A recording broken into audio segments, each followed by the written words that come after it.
शिवामूठ कथा.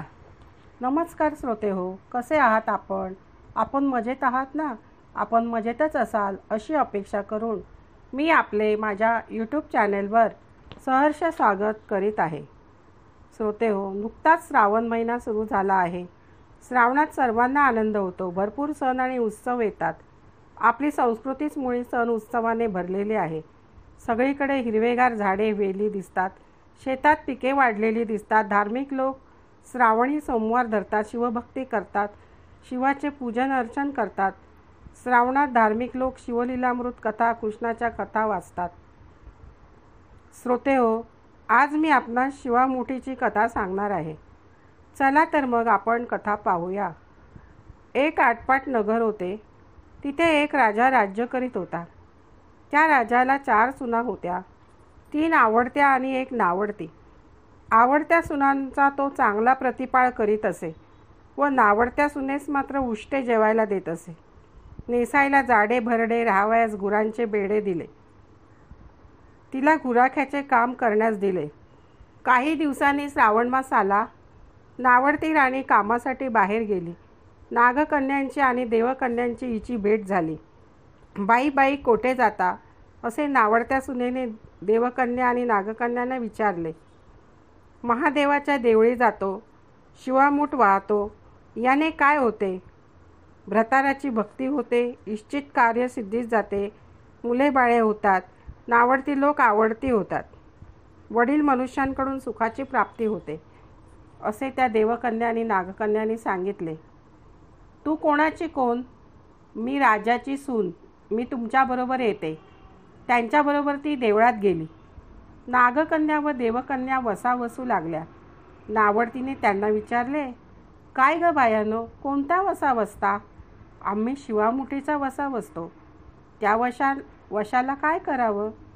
मूठ चिमूट तांदूळ घ्यावे, सुपारी घ्यावी, गंधफूल घ्यावे, 2 बेलाची पाने घ्यावीत, मनोभावे पूजा करावी, हाती मुठीत तांदूळ घ्यावे आणि तोंडाने शिवा शिवा महादेवा, माझी शिवामूठ ईश्वरा देवा, सासू सासरे दीर नंदा जावा, भ्रतारा नावडती आहे ती आवडती करा देवा, असे म्हणून तांदूळ शिवास व्हावेत. संध्याकाळपर्यंत उपवास सोडावा. उपवास नाही निभावला तर दूध प्यावे. संध्याकाळी आंघोळ करावी. देवाला बेलपत्र व्हावे आणि मुकाट्याने जेवण करावे. हा वसा 5 वर्ष करावा. पहिल्या सोमवारी तांदूळ, दुसऱ्या सोमवारास तीळ आणि तिसऱ्या सोमवारास मूग व्हावे. चौथ्यास जव अर्पण करावे आणि जर 5वा सोमवार आलाच तर सातू शिवामुठीसाठी घ्यावे आणि व्हावे. पहिल्या सोमवारी सगळे साहित्य नागकन्या व देवकन्याने नावडत्या सुनेला दिले. त्या दिवशी तिने मनोभावे पूजा केली. सारा दिवस तिने उपवास केला. जावानंदांनी उष्ट माष्ट पान दिलं, म्हणजे जेवण दिले. तिने ते गायीला घातले, शंकराची आराधना केली आणि दूध पिऊन राहिली. पुढे दुसरा सोमवार आला. नावडतीने सर्व सामान मागून घेतले. पुढे रानात जाऊन देवकन्यांबरोबर मनोभावे पूजा केली आणि शिवा शिवा महादेवा, माझी शिवामूठ ईश्वरा देवा, सासू सासरे दिरा भावा, नंदा जावा, भ्रतारा नावडती आहे ती आवडती करा, असा तिने मंत्र म्हटला. सोमवारी पूर्ण दिवस उपवास केला. यावेळी शिवामुठीला तिने तीळ वाहिले. संध्याकाळी सासऱ्याने विचारले, तुझा देव कोठे आहे? नावडतीने उत्तर दिले, माझा देव फार लांब आहे आणि वाटा कठीण आहेत. वाटेत काटे कुठे आहेत, वाघ आहेत, तेथे माझा देव आहे. पुढे तिसरा सोमवार आला. पूजेचे सामान घेतले आणि ती देवाला जाऊ लागली. घरची सर्व माणसे तिच्या मागोमाग चालू लागली. नावडते, तुझा देव दाखव. नावडतीला रोजचा सराव होता, त्यामुळे तिला काही वाटले नाही. घरातल्या माणसांना काटेकुटे खूप लागले व नावडतीची दया आली. आजपर्यंत रानात कशी येत असेल कोण जाणे. नावडतीला चिंता पडली.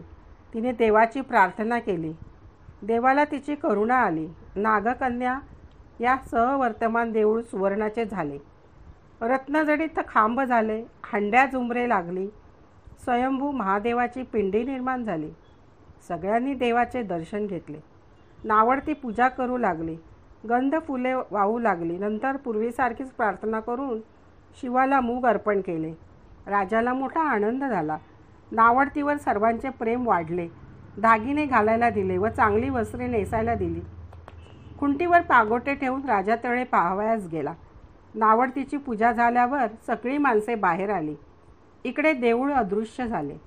राजा परत आला आणि पागोटे आणावयास देवळाकडे गेला. जवळ खुंटीवर पागोटे होते.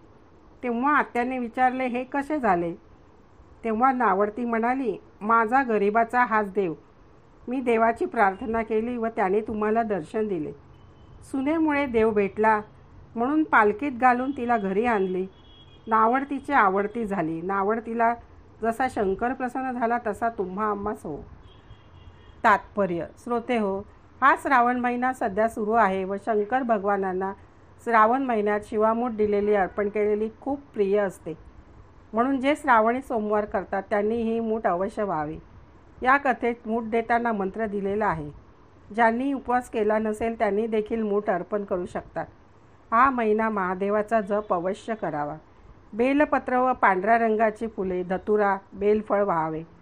मनोभावे पूजा करावी. श्रोते हो, आपणास कथा आवडल्यास लाईक व सबस्क्राईब करा ही नम्र विनंती. श्रोते हो, आपण माझ्या कथा आवडीने ऐकता त्याबद्दल आपले खूप खूप धन्यवाद. हर हर महादेव.